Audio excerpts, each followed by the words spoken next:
육대장. 신선한 양지, 건강한 대파, 오래 끓인 사골 육수. 육개장 한 그릇에 온 힘을 다하니까 건강하다.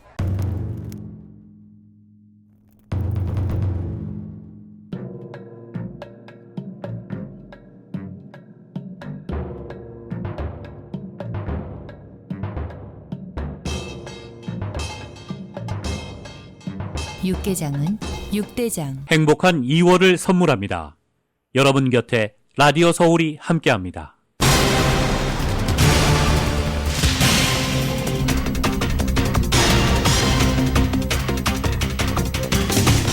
캘리포니아 주의회가 10대 마약 유통범죄의 채널망 중 하나인 소셜미디어 회사도 마약 범죄 발생 시에 책임을 물어야 한다는 내용의 법안을 추진하고 있습니다. 바이든 대통령이 내놓은 연방정부 학자금 탕감 프로그램의 적법성을 가리는 대법원의 심리가 열리게 됩니다. 시행된다면 가장 큰 수혜는 이곳 캘리포니아 주민들이 입게 됩니다. 캘리포니아주 대도시 주택가격이 1년 전보다 10% 이상 하락했습니다. 그러나 여전히 전국 최고가를 기록하고 있습니다. 빅테크 업체 등의 기업들의 감원 바람으로 비자 지원을 받던 중 해고되는 한인들이 많은 것으로 나타나고 있습니다. 데이빗 오코넬 LA 가톨릭 대교구 보좌주교의 살해 용의자가 체포됐습니다. 바로 오코넬 주교의 가정부 남편으로 밝혀졌습니다. 캐런 베셀리 시장이 시경찰국의 경관 정원과 또 신입경관 훈련에 소요되는 시간 감축, 또 경찰의 무기 사용 문제 해결까지 경찰국의 개편을 촉구하고 나섰습니다.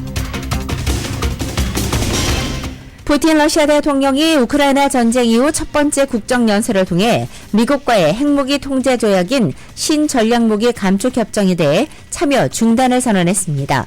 또 미국이 핵실험을 준비 중임을 알고 있다며 미국이 핵실험을 한다면 똑같이 하겠다고 위협했습니다.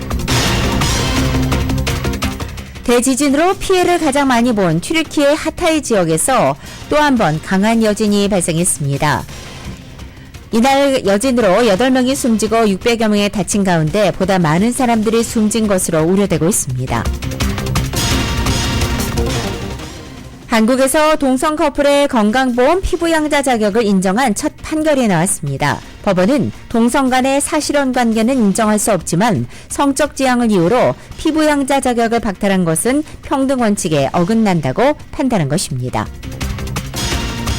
손흥민 선수를 둘러싼 인종차별 논란이 전 세계를 뜨겁게 달구고 있는 가운데 리버풀의 클럽 감독은 어떤 경우에도 그라운드 위에서의 인종차별은 용납될 수 없다고 강조했습니다. 남가주 오늘 대체로 맑겠고 LA 한인타운 낮 최고 기온은 65도로 예상됩니다. 이 시간 주요 뉴스는 하늘 위 호텔 세계 최대 항공기 아시아나항공 A380에서 차별화된 서비스를 만나보십시오. 고국까지 편안하고 안전하게 모시는 아시아나항공 제공입니다. 여러분 안녕하십니까? 2023년 2월 21일 화요일 라디오솔 모닝뉴스 2부 시작합니다. 오늘 유지승 앵커의 건강상 이유로 오늘 진행은 저 혼자 하게 됐습니다. 청취자 여러분의 양해를 부탁드립니다.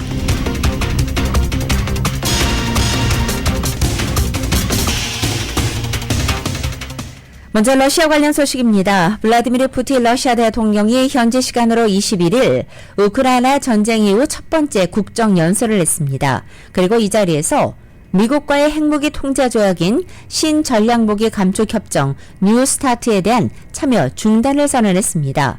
또한 미국이 핵실험을 준비 중임을 알고 있다면서 미국이 핵실험을 한다면 똑같이 하겠다고 위협하기도 했습니다. KBS의 보도입니다. 푸틴 대통령 연설 2시간 가까이 이어졌습니다. 이른바 특별 군사작전의 시작부터 1년 가까이 이어지는 현재 상황을 서방의 탓으로 돌리고 이 서방과의 대결에서 물러설 뜻이 없음을 분명히 했습니다. 먼저 연설 내용 직접 들어보시겠습니다. 푸틴 대통령은 서방이 반러시아 정책을 펼치려는 의도로 지역 분쟁을 글로벌 대결 단계로 전환하고 있다고 비난했습니다. 그러면서 새로운 포괄 핵무기 감축 협정, 즉 뉴스타트 참여를 중단하고 미국이 핵무기 실험을 하면 러시아도 할 거라고 경고했습니다. 푸틴 대통령은 러시아가 어려운 시기를 거치고 있지만 국민 대다수가 작전을 지지하고 있다고 주장했습니다. 서방의 제재에 대해서도 러시아 경제는 생각보다 견고하다며 자신감을 보였습니다. 특히 지난해 우크라이나로부터 합병한 지역에 대한 경제, 사회 분야 지원책을 발표하며 러시아와의 완전한 통합 의지를 내보였습니다. 한편 중국 외교사령탑인 왕이 정치국 위원은 오늘 오후 늦게 모스크바에 도착할 것으로 알려졌습니다. 크렘린궁은 푸틴 대통령과의 회담 가능성이 있다고 밝혔습니다. 한편 토니 블링컨 미 국무장관은 어제 러시아가 미국과 맺은 핵무기 통제 조약 신전략무기 감축 협정 뉴스타트 참여 중단을 선언한 데 대해 강한 유감을 표명했습니다. 그리스를 방문하고 있는 블링컨 장관이 이날 기자들에게 뉴스타트 참여를 중단하겠다는 러시아 발표는 매우 유감스럽고 무책임하다며 우리는 러시아가 실제로 무엇을 할지 유심히 지켜보겠다고 언급했습니다. 물론 우리는 어떤 상황에서도 미국과 또 동맹의 안보를 위해 적절하게 태세를 갖추도록 확실히 하겠다고 덧붙이기도 했습니다. 또한 우리는 세계나 우리와의 대러시아 관계에서 어떤 일이 일어나는지에 상관없이 언제라도 러시아와 전략적 무기 제한에 대한 대화를 할 준비가 돼 있다고 강조했습니다. 전쟁 발발 1년을 불과 나흘 앞뒀던 현지 시간으로 20일 오후에 조 바이든 대통령이라는 뜻밖의 손님을 맞이한 우크라이나의 수도 키이우는 만일의 사태에 대비하려는 공습 경보와 미군 정찰기가 출현해 또 교통 통제 등으로 도심에 일순간 삼엄한 분위기가 연출되기는 했었지만 시민들 사이에서는 불편한 기색이 전혀 찾아볼 수 없었다는 전언입니다. 조 바이든 대통령 방문에 대한 키이우 시민들의 반응을 알아보겠습니다. KBS 보도입니다. 키이우 시내에서 표면적으로는 전쟁을 느끼기 어렵습니다. 하지만 전쟁 1년을 맞아 러시아가 어떤 방식의 공격을 해올지 몰라 시민들이 불안해하는 것도 사실입니다. 이런 가운데 바이든 대통령의 깜짝 방문으로 시민들은 공습에 대한 불안감도 어느 정도 가라앉았고 또 승리에 대한 희망도 커졌다고 말합니다. 젤렌스키 우크라이나 대통령은 바이든 대통령에게서 올해 안에 전쟁을 종결시킬 의지를 확인했다고 밝혔습니다. 또 지금껏 포함되지 않았던 장거리 무기도 어제 논의에 포함됐다고 전했습니다. 전투기는 지원 대상에 없었는데요.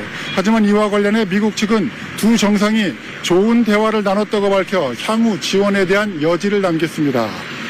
바이든 대통령은 우크라이나에 대한 가장 적극적인 지지국인 폴란드 국민을 상대로 우리 시각 내일 새벽 연설에 나섭니다.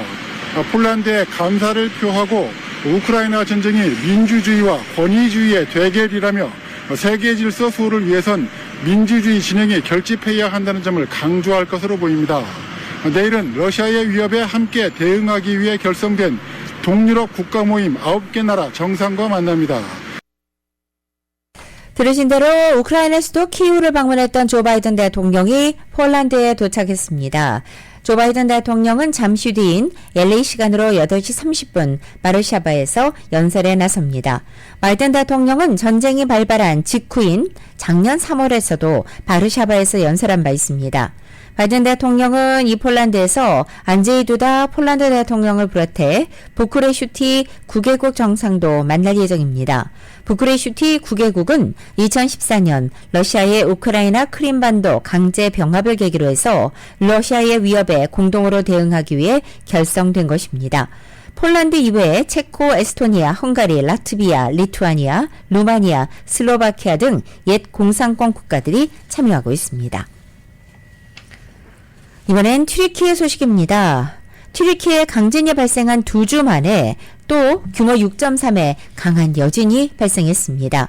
이미 사망한 사람이 4만 7천 명을 넘은 가운데 또 수백 명의 희생자가 나올 것이라는 분석이 나오고 있습니다. KBS 보도입니다.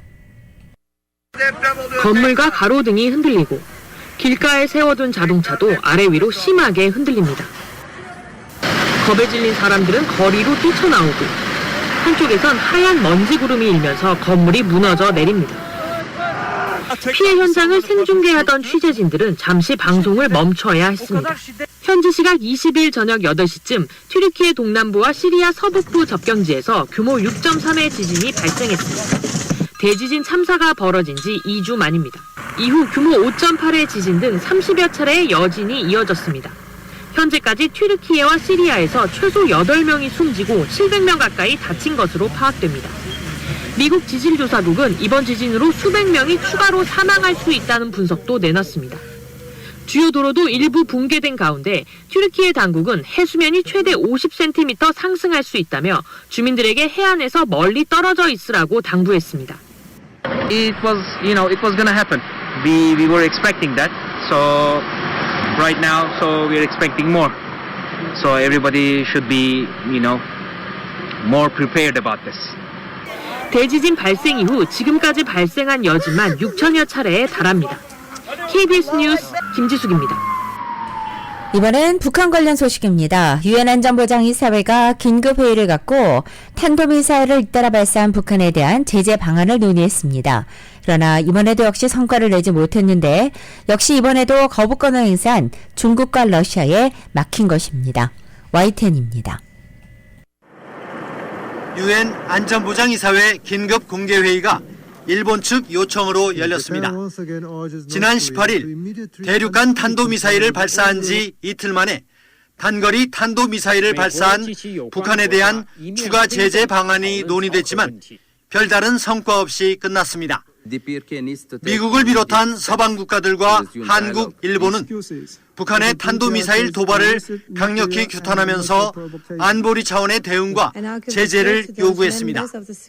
The United States condemns in the strongest possible terms the DPRK's February 18th and February 19th launches of 3 ballistic missiles.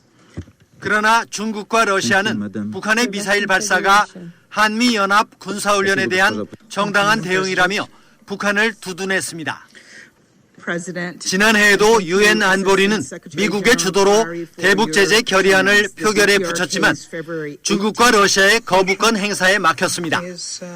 토머스 그린필드 주 유엔 미국 대사는 안보리 의장 성명을 다시 한번 제안할 것이라고 선언했습니다. 이어 예상대로 회의가 성과 없이 끝난 뒤에는 한미일 등 11개국을 대표해 북한을 규탄하고 안보리 차원의 공동 대응을 촉구하는 장외 성명을 낭독했습니다. 황준국 주 유엔 대사는 이에 당사국 자격으로 참석해 안전보장이사회 기능과 유엔 헌장의 원칙을 조롱하는 북한을 강력히 비판했습니다. There are no excuses for the DPRK's illicit nuclear and missile provocations.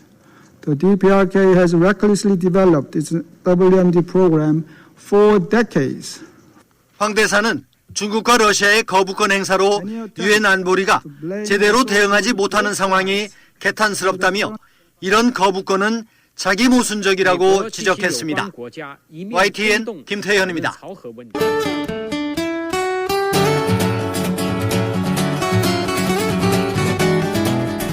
금요일에 맥도날드 앱으로 구매하시면 미디엄 프렌치 프라이즈가 공짜입니다. 참여 중인 맥도날드에서 만나보세요. 제공으로 2월 21일 화요일 남가주의 날씨 전해드립니다. 남가주 지역 하늘 오전에는 제태로 맑겠고 늦은 오후가 되면서 점차 구름이 늘겠습니다. 낮 기온은 어제보다 7, 8도가량 떨어져서 오늘부터 예년 기온을 밑돌기 시작합니다. 수요일인 내일은 낮 기온 오늘보다 10도 이상 더 떨어져서 60도를 밑돌겠습니다. 그리고 수요일인 내일 밤부터 지역에 따라 비가 내리기 시작합니다. 수요일 밤부터 시작되는 이번 비는 목요일, 금요일, 토요일까지 연속해서 계속 내립니다. 많은 양의 폭우가 내릴 것으로 예고되고 있는 가운데 비 피해 없도록 미리 대비가 필요한 것으로 보입니다. LA 한인타운의 오늘 낮 최고 기온 65도, 밤 최저 기온은 47도, 오렌지 카운티 지역 64도, 47도, 밸리와 일랜드 엠파이어 지역은 65도, 41도, 해안 지역은 61도, 46도 예상됩니다. 한국은 오늘 부분적으로 구름진하겠고 서울의 오늘 아침 최저 기온 24도, 낮 최고 기온은 43도 예상됩니다. 오늘의 날씨는 금요일에 맥도날드 앱으로 구매하시면 미디엄 프렌치 프라이즈가 공짜입니다. 참여 중인 맥도날드에서 만나보세요. 제공이었습니다. 라디오 서울 모닝뉴스 2부 이 시간은 1250만 불 교통사고 최고보상, 교통사고 전문 천재 변호사 리차드 호프만, 신용의 상징 유한양행 건강식품과 누구나 젊어지는 얼굴 피부과학 셀리온, 총 20억 달러의 승소, 크고 작은 교통사고와 상해, 브라이언 타필라와 시질러, 메디케어 시니어를 위한 전문의 허가가 아주 빠른 한인 최고 최대의 서울 메디칼 그룹 공동 제공입니다.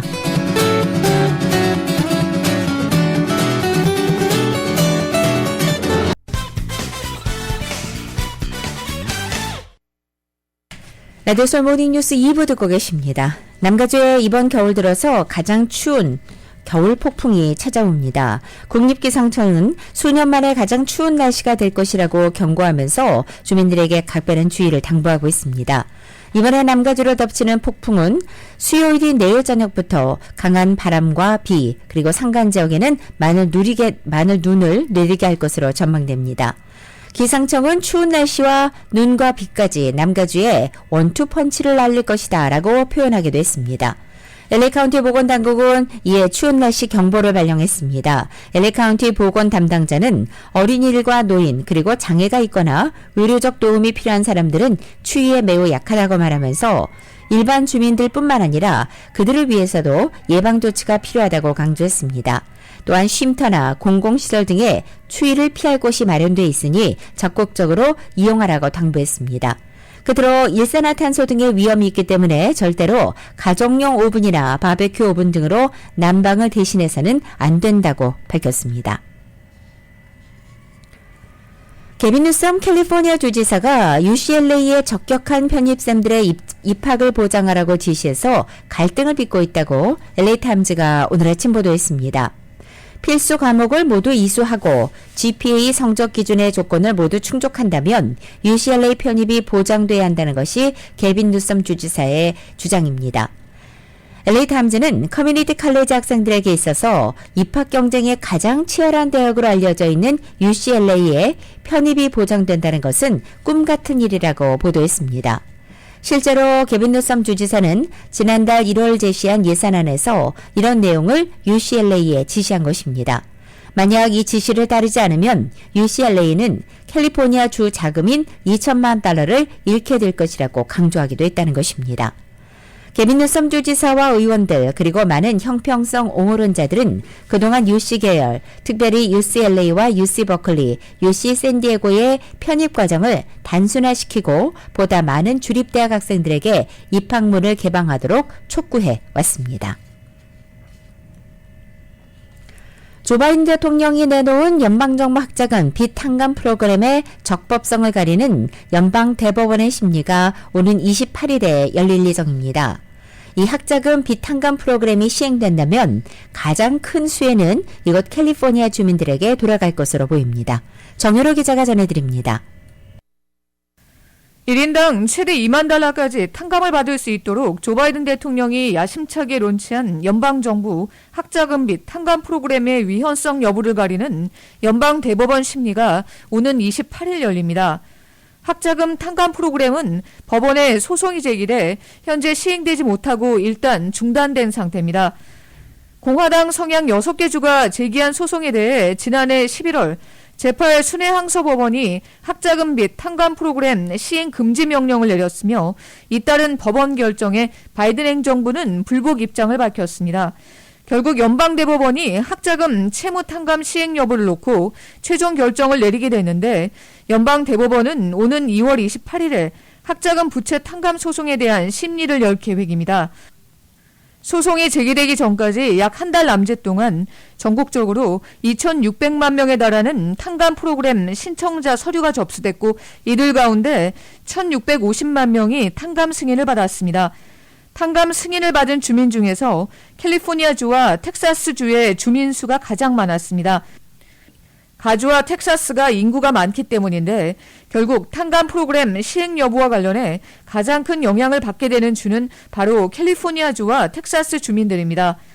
교육부에 따르면 수혜 자격 주민들 가운데 65%가 탕감 프로그램에 본인들이 신청을 했거나 교육부에 파일이 있어서 자동적으로 신청 접수가 된 것으로 나타났습니다. 지난해 11월 말 연방교육청은 탕감 승인이 내려진 신청자들에게 통보를 했지만 법원에 소송이 제기되면서 탕감 승인이 내려진 주민들에게 실제적으로 론 탕감을 해주는 절차에는 들어가지 못한 상태입니다. 연방대법원은 오는 28일 이번 프로그램이 부당하다고 주장하는 두 원고의 케이스를 심사합니다. 프로그램의 위헌성을 내세우며 소송을 제기한 공화당 출신 주는 아칸사, 아이오와, 캔사스, 미주리, 네브라스카, 사우스캐롤라이나주입니다. 라디오 서울뉴스 정현호입니다.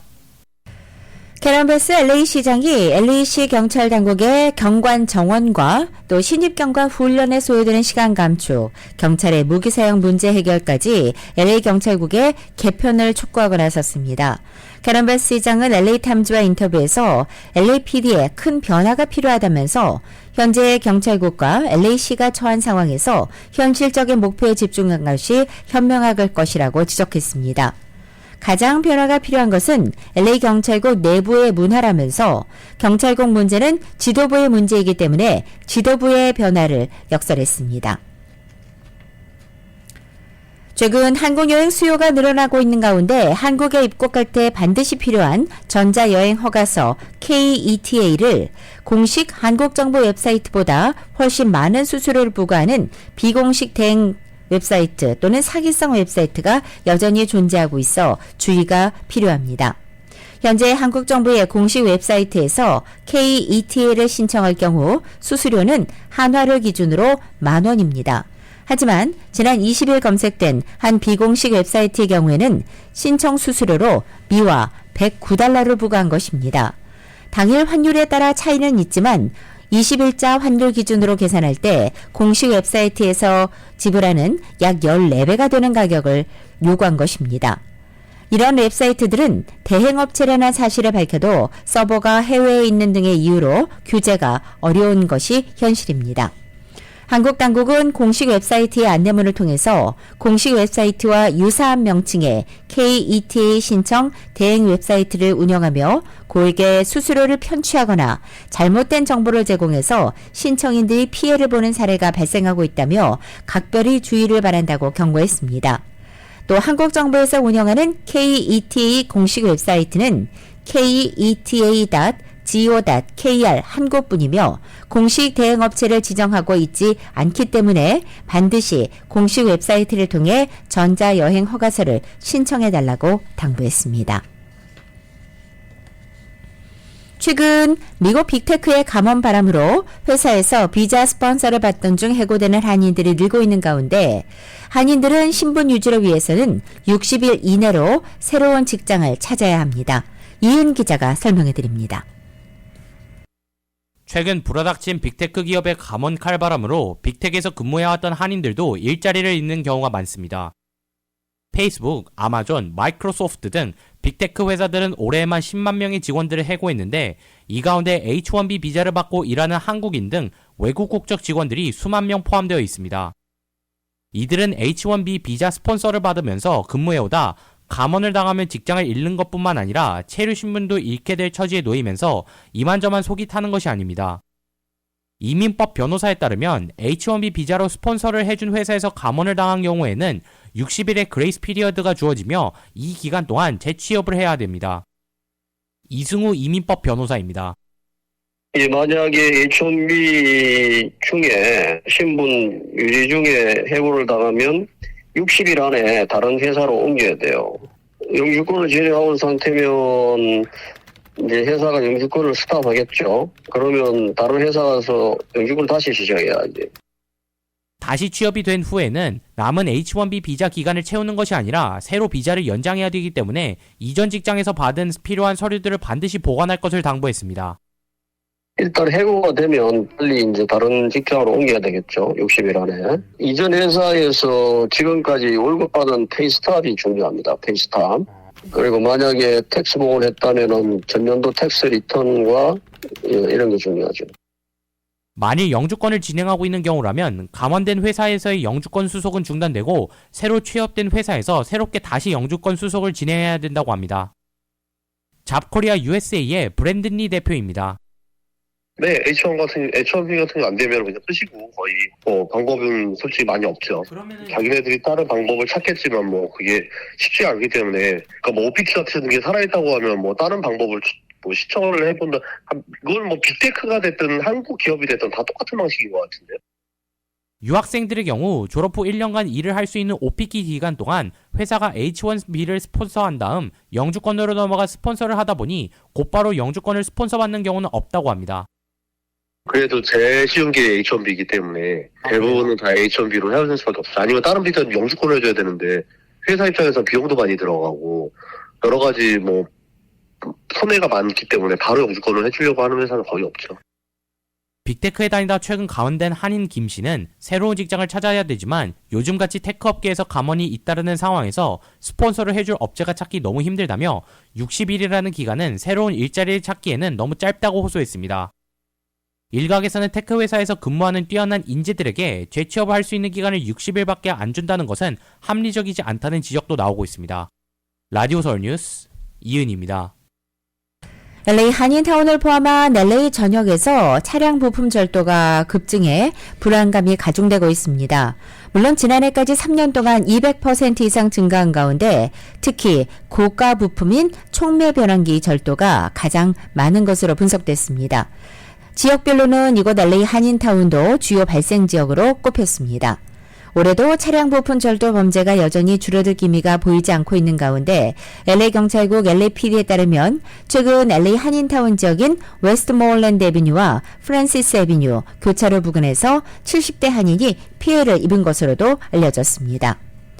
마이클 모어 LAPD 국장은 최근 3인조 절도단을 체포했는데 절단 장비를 실은 차를 몰고 다니면서 범행 대상을 물색하고 기회를 틈타 훔치며 또 이것을 판매하는 일을 반복해서 하루 $300에서 $500 정도를 벌었다고 밝혔습니다.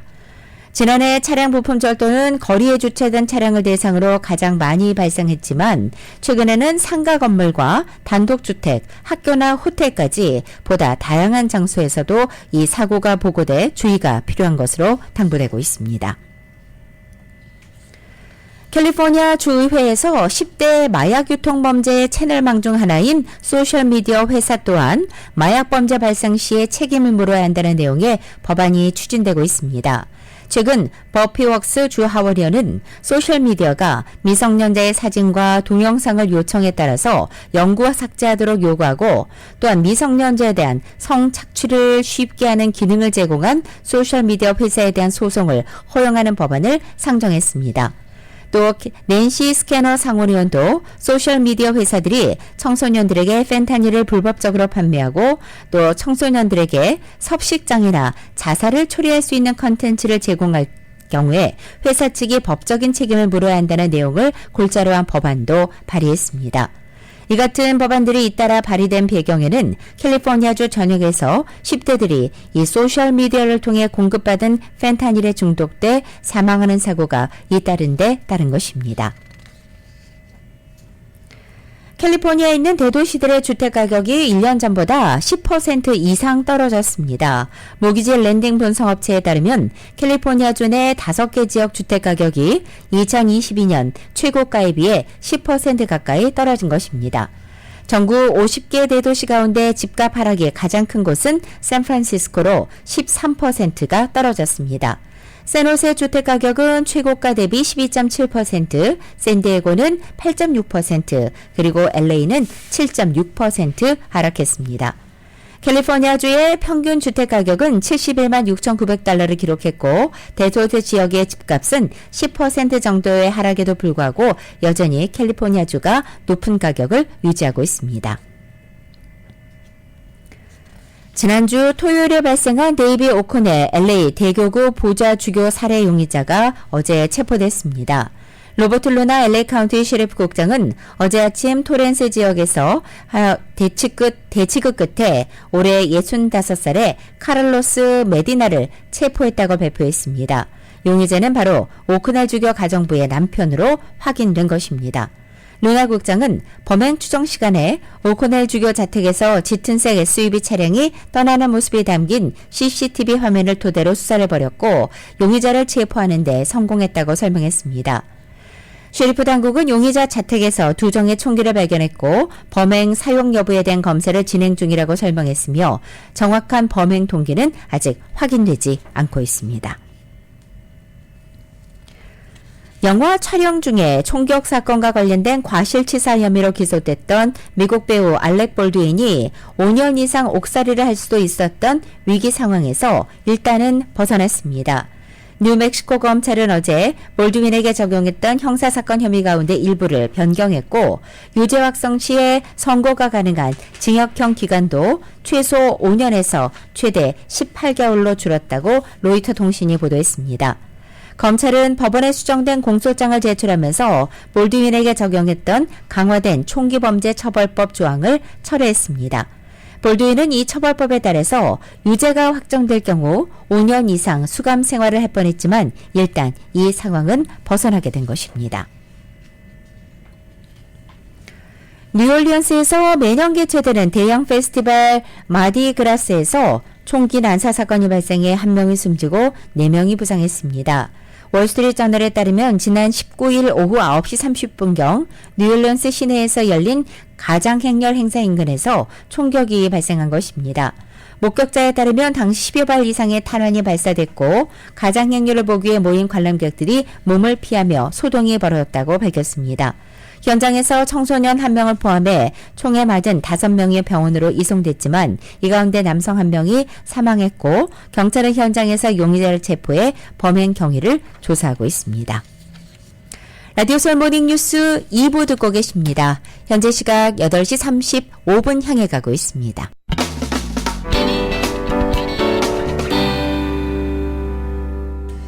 한국 소식 전해드립니다. 한국에서 동성 커플의 상대방도 건강보험 피부양자 자격을 인정해야 한다는 법원의 첫 번째 판결이 나왔습니다. 동성 사이의 사실혼 관계는 인정할 수는 없지만 피부양자 자격과 관련해서는 평등의 원칙에 어긋나서는 안 된다고 재판부가 판단한 것입니다. KBS 보도입니다. 5년 전 결혼식을 올린 소성욱 씨와 김용민 씨. 가족과 지인들의 축하도 받았지만 현실 생활에선 넘어야 할 벽이 많았습니다. 그중 하나가 건강보험. 두 사람 다 직장 생활을 할 땐 문제가 없었지만 소 씨가 다니던 회사를 그만뒀을 때 비로소 문제가 불거졌습니다. 소 씨는 건강보험공단에 자신이 동성 커플임을 밝히며 김 씨가 든 보험의 피부양자가 될 수 있는지를 문의했습니다. 공단 측은 처음엔 서류로 자격을 인정해줬는데 이 사연이 언론을 통해 널리 알려지자 돌연 피부양자 자격을 박탈했습니다. 그때부터 법적 싸움이 시작됐습니다. 소 씨는 차별을 주장하며 소송을 냈고 1심 재판부는 받아들이지 않았습니다. 법원 판단은 2심에서 뒤집혔습니다. 항소심 재판부는 동성 결합과 사실혼 배우자가 갖는 권리와 의무는 본질적으로 동일하므로 당사자들 관계가 이성인지 동성인지에 따라 다르다고 볼 수 없다며 성적 지향을 이유로 피부양 자격을 달리 본 것은 평등 원칙에 어긋난다고 판단했습니다. 다만 재판부는 현행법상 혼인은 남녀의 애정을 바탕으로 한 결합으로 해석하고 있다면서 동성 결합을 사실혼으로 인정할 순 없다고 선을 그었습니다. 소 씨와 김 씨는 그래도 사법부가 성소수자 커플의 권리를 인정한 첫 사례라고 환영했습니다. 그동안 어떤 불평등이 놓여 있었는지가 사법부의 판단을 통해 세상에 더 알려지게 되는 것 같아서 이 소송으로 얻어낸 권리는 혼인이 얻어낼 수 있는 1000가지의 권리 중에 단 한 가지일 뿐입니다. 건보공단은 판결을 수긍할 수 없다며 대법원 상고 뜻을 밝혔습니다. KBS 뉴스 석혜원입니다. 윤석열 대통령이 건설 현장의 폭력과 불법을 알면서도 방치한다면 국가라고 할 수 없다면서 건설 노조에 대한 엄정 조치를 예고했습니다. 건설 현장의 폭력 같은 불법 행위를 건폭이라고 칭하면서 검경과 정부 부처가 협력해 강력 단속하라고 지시한 것입니다. YTN입니다. 윤석열 대통령은 건설 노동조합의 불법 부당행위 문제에 대해 작심한 듯 날을 세웠습니다. 정부 출범 이후 처음으로 국무회의 모두 발언을 생중계하며 강성노조 무관용 원칙을 꺼내들었습니다. 강성 기득권 노조가 금품 요구, 채용 강요, 공사 방해와 같은 불법 행위를 공공연하게 자행하고 있습니다. 폭력과 불법을 보고서도 이를 방치한다면 국가라고 할 수 없습니다. 불법 행위 때문에 근로자는 일자리를 잃고 공사는 부실해지고 초등학교 개교와 아파트 입주는 지연된다면서 조목조목 국민 피해를 열거했습니다. 또 전날 한덕수 총리와 주례회동에 이어 거듭 노조의 회계 투명성을 강조했습니다. 지난 5년간 1,500억 원의 혈세가 정부 지원금으로 투입됐고 세액공제도 별도로 하고 있다면서 관련한 지원을 중단할 뜻도 내비쳤습니다. 회계 투명성을 거부하는 노조에 대해 재정 지원을 계속하는 것은 혈세를 부담하는 국민들께서 도저히 납득하기 어려우실 것입니다. 특히 노조의 기득권은 젊은 사람의 희망을 포기하게 하는 약탈 행위라면서 공정 경쟁을 언급했습니다. MZ세대 화두이자 윤 대통령 모토였던 공정을 노동개혁의 동력으로 삼으려는 전략으로 풀이됩니다. 노조가 정상화되어야 기업의 가치가 올라가고 자본시장도 발전하며 수많은 일자리도 생겨날 수 있다. 자본주의 시장 경제를 지키기 위해서라도 공정한 경쟁이 실현돼야 한다. 윤 대통령은 부처 합동보고를 받은 자리에선 검찰과 경찰, 국토부, 노동부가 협력해 건설 현장의 조직적 불법 행위를 강력하게 단속하라고 지시했습니다. 일시적 단속이 아닌 근절될 때까지 다잡아 건설 현장의 법치를 확고히 세우라고 했습니다. 윤석열 대통령은 건설 현장의 폭력을 건폭이라고 명명했습니다. 이제는 익숙해진 조폭이나 주폭, 학폭처럼 문제의 심각성을 드러내는 취지라고 대통령실은 설명했습니다. YTN 조은지입니다. 이런 가운데 파업 노동자에 대한 기업의 손해배상 청구를 제한하는 내용을 담은 이른바 노란봉투법이 야당 주도로 국회 소관상임위원회를 통과했습니다. 국민의힘은 강하게 반발했습니다. 하도급 노동자에 대한 원청 기업의 책임을 강화하고 파업 노동자에 대한 기업의 손해배상 청구를 까다롭게 하는 내용의 노란봉투법이 국회 환경노동위 문턱을 넘었습니다. 법안 소위와 안건조정위에 이어 전체 회의에서도 민주당과 정의당 등 야당 의원들이 가결을 주도했습니다. 위원장님, 네? 그러지 마세요. 의사결의 발언은 충분하게 얘기죠. 반드시 심판받을 겁니다, 위원장님. 거기서 계획했던 결과로는 찬성 9인, 반대 이게 뭐였어요? 따라서 이 법안은 가결되었음을 선포합니다. 표결 직전까지 여야는 법안의 주요 내용을 놓고 거친 설전을 벌였습니다. 기업의 자유로운 경제활동을 막고 불법 파업을 조장한다는 여당과 노동자를 옥죄는 반헌법적 손해배상을 막아야 한다는 야당이 팽팽히 맞섰습니다. 지금 현재 노조법만으로도 충분히 노동자 보호, 그다음에 상권 보장 다 됩니다. 계속 전투적 노사관계가 형성되고 있는 선에서 어느 나라가 어디 외국 자본이 우리나라 들어와서 투자를 하겠습니까? 사측의 보복성 손배 폭탄을 제한하는 아주 미흡하지만 최소한의 조치였습니다. 도대체 전 세계 어느 나라에서 파업 한 번 했다고 1,000억 손해배상을 청구하는지. 논란 끝에 소관상임위를 통과한 노란봉투법은 이제 본회의 상정 전 마지막 관문인 국회 법제사법위원회에서 체계작구 심사를 받아야 합니다.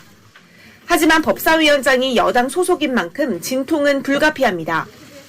민주당이 양국관리법 때처럼 법사위에서 60일 이상 묶인 법안은 소관상임위의 의결로 본회의에 직회부할 수 있다는 국회법 규정을 다시 들여다보는 이유입니다.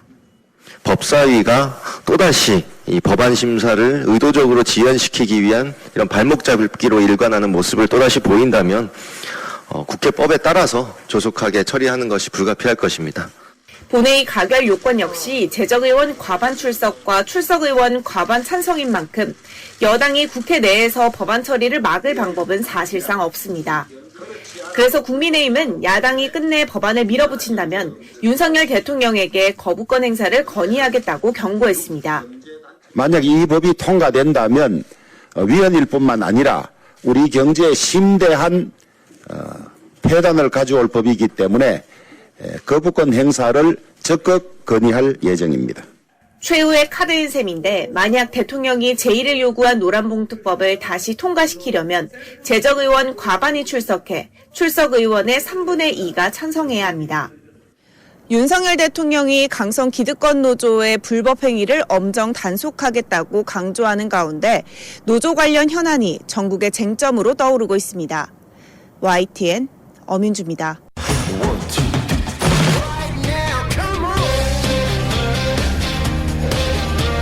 라디오 솔모닝 뉴스 스포츠 소식입니다. 전문가가 추천하는 이민법과 가정법 전문 재인정 종합법률사무소 제공입니다.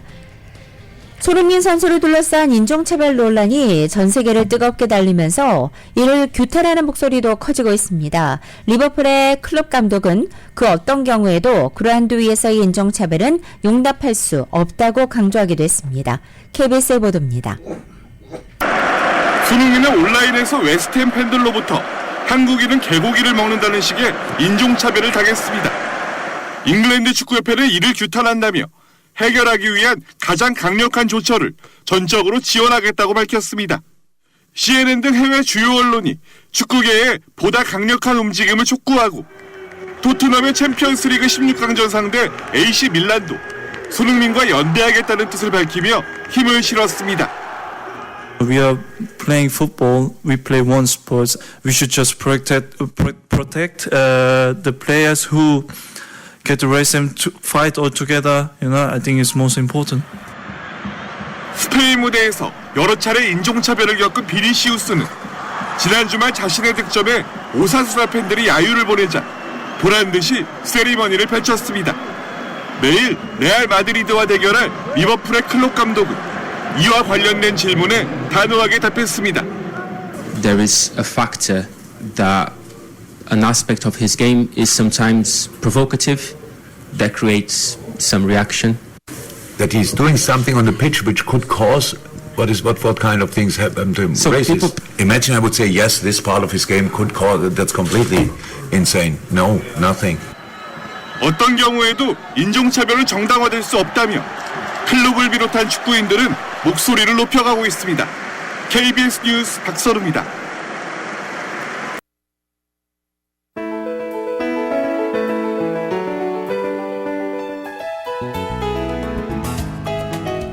라디오 솔모닝 뉴스 2부 이 시간은 1250만 불 교통사고 최고 보상, 교통사고 전문 천재 변호사 리차드 호프만, 신용의 상징 유한양행 건강식품과 누구나 젊어지는 얼굴 피부과학 셀리온, 총 20억 달러의 승소, 크고 작은 교통사고와 상해 브라이언 타필라와 시질러, 메디케어 시니어를 위한 전문의 허가가 아주 빠른 한인 최고 최대의 서울 메디칼 그룹 공동 제공이었습니다. 2월 21일 화요일 라디오 솔 모닝뉴스 1부와 2부 순서 마치겠습니다. 지금까지 진행의 김윤정, 뉴스 편집의 유지승이었습니다. 함께해 주신 여러분 고맙습니다.